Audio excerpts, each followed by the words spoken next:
to order. It is 7:33 a.m. on January 22nd, 2024. I'll do the roll call. Harris here. Strasser here. Ryer here. And Barr is here. Thank you. Are there any corrections to the minutes for the January 3rd meeting? If not, I'll entertain a motion to approve the minutes. So moved. Is there a second? I'll second. All those in favor? Aye. Aye. The motion passes. There are no general agenda items today, so next up we will have the monthly presentations, and we'll start with the monthly presentation of the fire department operations with Chief Kopp. Good morning, everybody. Morning. First, I'd apologize we don't have the annual report finished up, but we'll get that done this week and send it over to you guys right away. Or hopefully by the end of the week. I was looking through the monthly report. Not a whole lot different from most months. I guess the only thing I would like to ask you guys is how much you actually enjoy the monthly report compared to the quarterly report that we did a few years back. Talking with the staff, we would like to go back to a quarterly report. The monthly reports seem a little repetitive. I don't know if it's if you guys notice the same thing when you're reading through them every month. We don't have a problem to continue them, but would kind of rather ask your opinion on going to a quarterly report rather than a monthly. I'll still give a monthly report at each PFC, just not with a packet per se from each department. I think the quarterly report is fine. I think it's Yeah. fine. Yeah, if we get, giving us still like little brief updates, So I think we that's can always fine. go back to it if we need to. It's not a big deal, but any questions for me or the fire department? Deputy Chief Plus is in his third week. Things are going really well. Really happy with some of the things that we've already done. So we'll keep moving forward and looking forward to this new year. Thank you. Our appreciation from the commission and congratulations, Deputy Chief Plus. I wasn't there.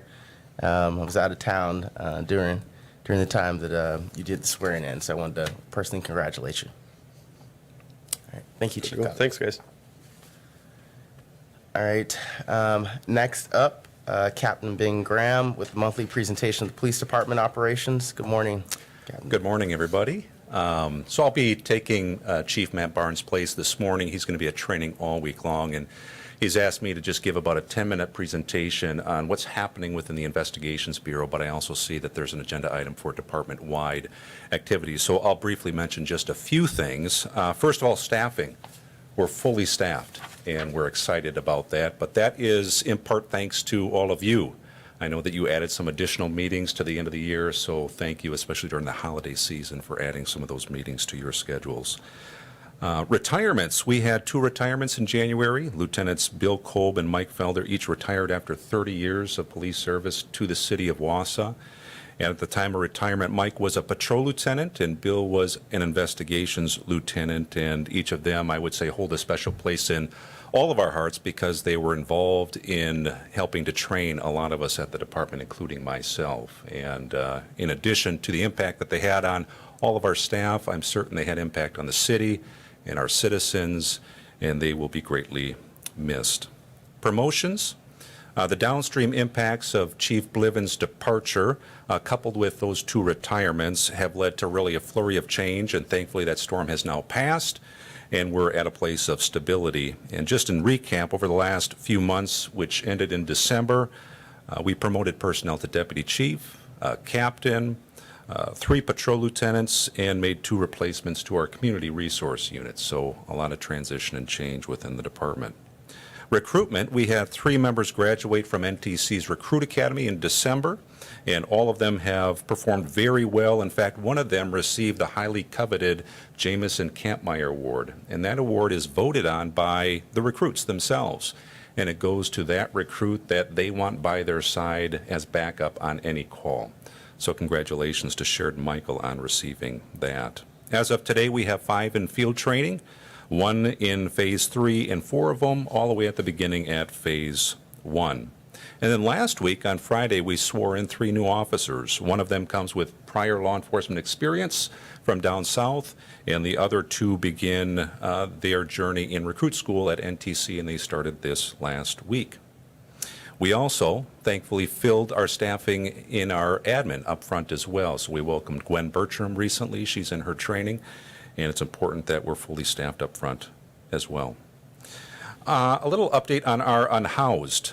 Community on Call was activated this last week, and I'm assuming you're somewhat familiar with it, but in recap, Community on Call, it was created by our extreme weather team, and that's made up of 3 people: Tracy Rieger, our housing outreach specialist, Craig Vincent, who's the director of Bridge Street Mission, and then Donna Ambrose from the Neighbor's Place.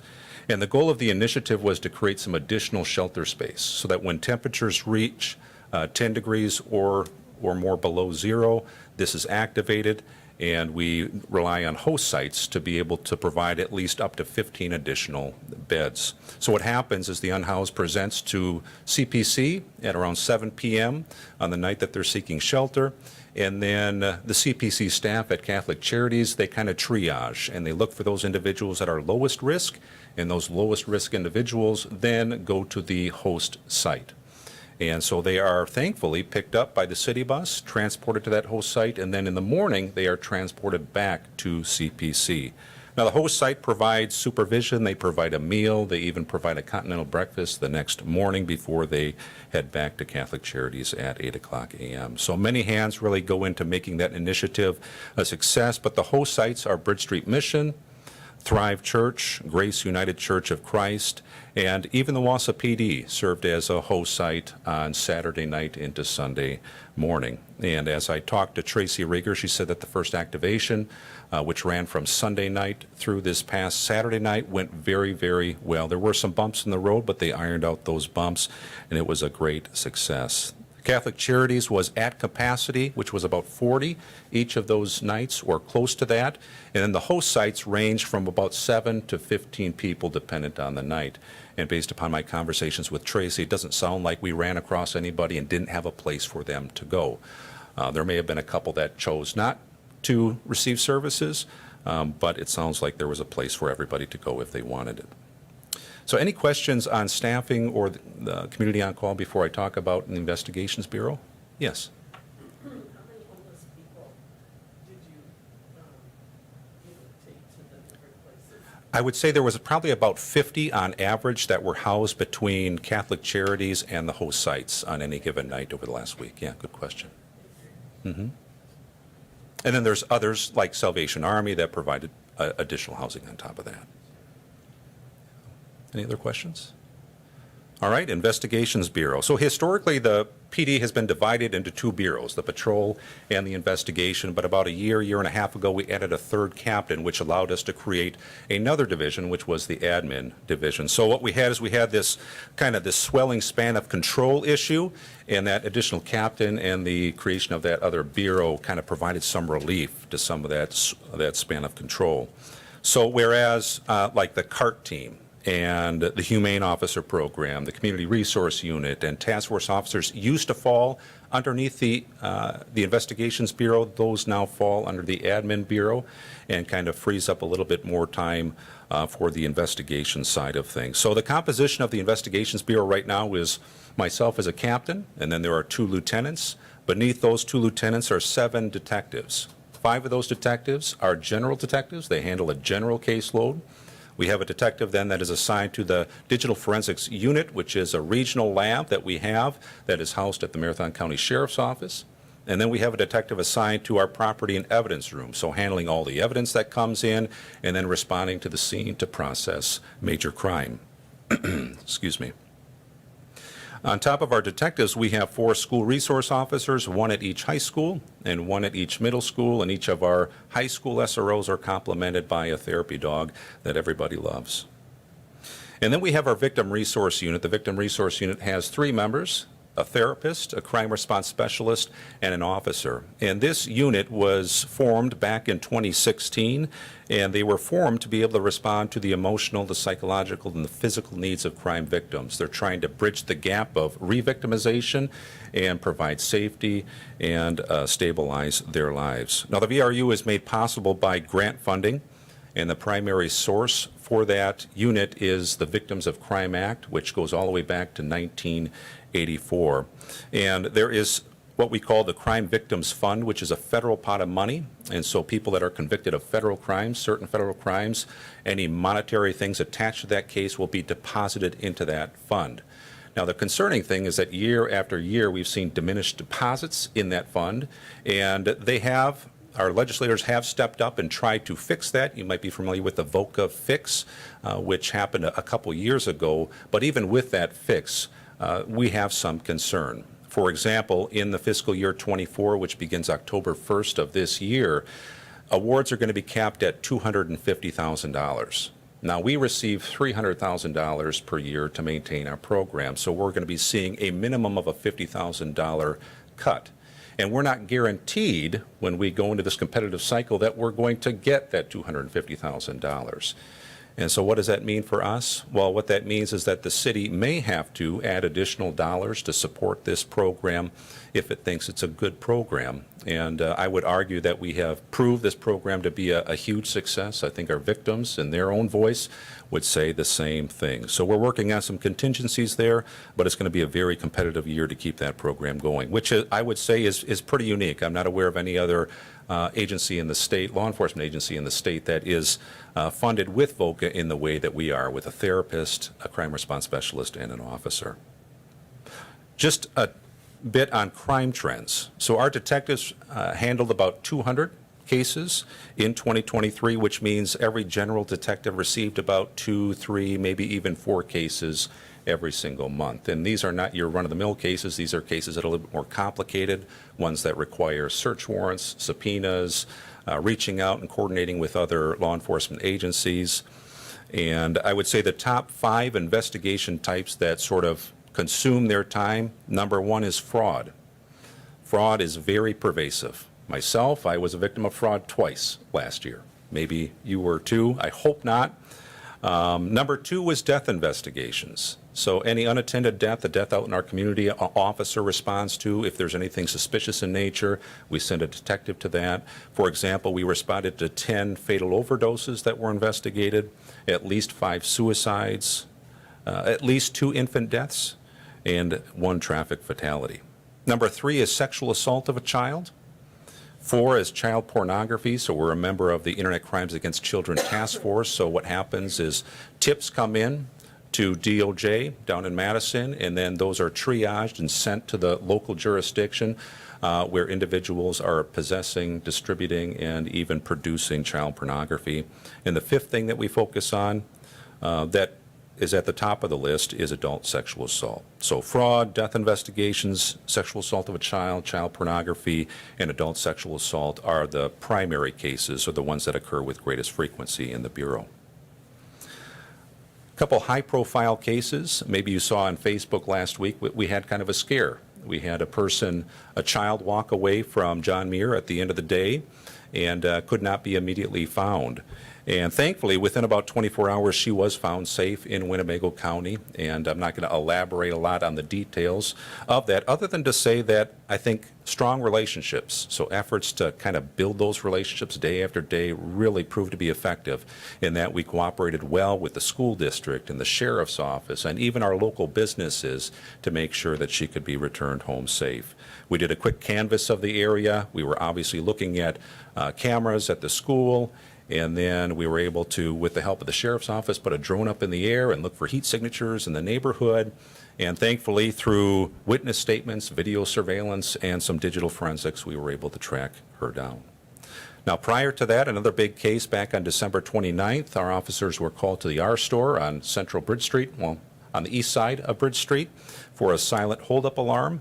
And just before officers' arrival, an individual came into the convenience store, which was thankfully unoccupied, besides the clerk at that moment in time, and he approached the counter, ordered a Black and Mild cigar, and then produced what the clerk thought was a handgun in a plastic bag. He demanded money, the money was exchanged, and then he fled on foot. We immediately tried to locate that suspect by canvassing the area. That was unsuccessful, and then we start checking other cameras in the area. We have provided information to the public, but as of right now, unfortunately, we have not made an arrest in that particular case. Today also marks the beginning of a homicide trial, so our work doesn't end with an arrest. In between handling current caseloads, our detectives work intimately with our district attorney's office to make sure that our cases end in a conviction. So back in March 21st, 2021, our officers were dispatched to a call to an apartment on Wausau's northwest side, and when officers arrived, they found a female, a 30-year-old deceased, and she had been shot.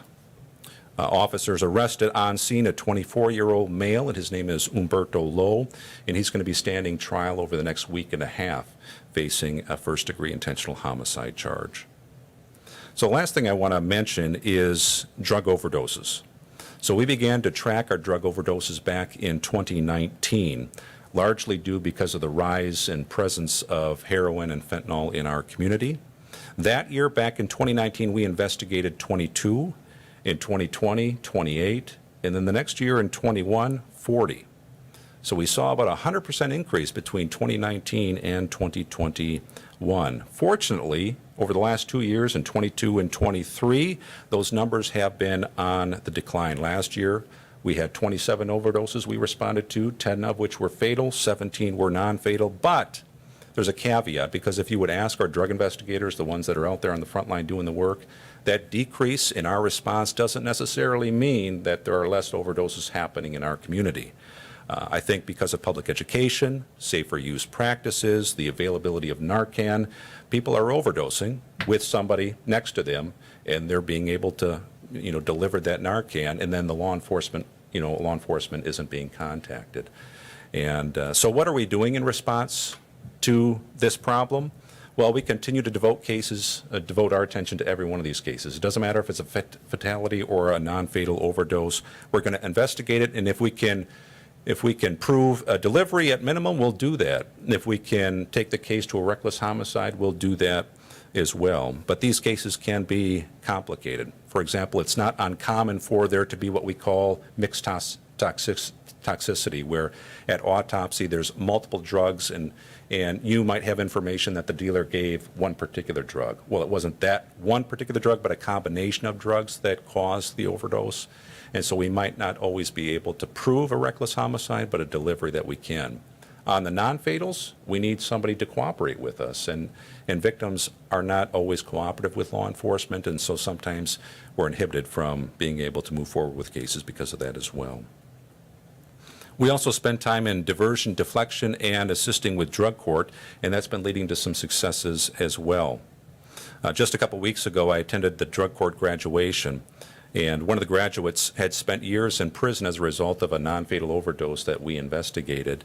And after his time in prison, he released, and then he got himself into a little bit more trouble. But he was afforded the opportunity to get into drug court, and he seized that opportunity. And he overcame considerable challenges. Really, the odds were against him. He maintained his sobriety. And he told me that he ultimately saw his arrest as a blessing, because it kept drugs out of his hands when his misuse was unrestrained, and ultimately it opened the door to a path to wellness, one that he had been offered before, but this time he was willing to receive it, and he's in a much better place today, and I'm happy to report that. We also participate in the Fatal Overdose Review Team, which meets quarterly, and we come together, both law enforcement, the medical examiner's office, Aspirus, Marshfield, St. Clair's, other service providers, to kind of look at some of these cases. And we try to look for root causes and things that we can do in each of our specialty to prevent these overdoses from occurring in the first place. And the last thing on overdoses, I'm happy to say that Lakeside Recovery is open once again. After being closed for a handful of years since COVID, that 28-day substance use recovery program at North Central Healthcare is running, and I believe that they can serve up to 16 patients at a time. So it's really nice to be able to, whether it's an officer or a detective that's responding to a particular call and they see somebody that's struggling with substance misuse, we have a place that we can connect them with locally in our community. The last thing I want to mention is Command was invited to attend the Emergency Police Banquet, which took place on Saturday. And I'm happy to report that the total hours in 2023 was 1,763 hours. And I don't know how we would do some of these special events In fact, I don't think we could without a huge expense to the city of Wausau to make Wausau what it is with all the fun events that we have, but it takes a lot of resources to make those events happen and make them safe. And so we were happy to celebrate with our EP on Saturday as well, thanking them for what they do day in and day out. So that's the update that I had. Are there any questions that you have? Further discussion? All right. All right. Then I offer our gratitude from the commission. Thank you, Captain. All right, the next meeting will be scheduled for Monday, February 26, 2024 at 7:30 a.m. Is there any further discussion? If not, may I please have a motion to adjourn this meeting?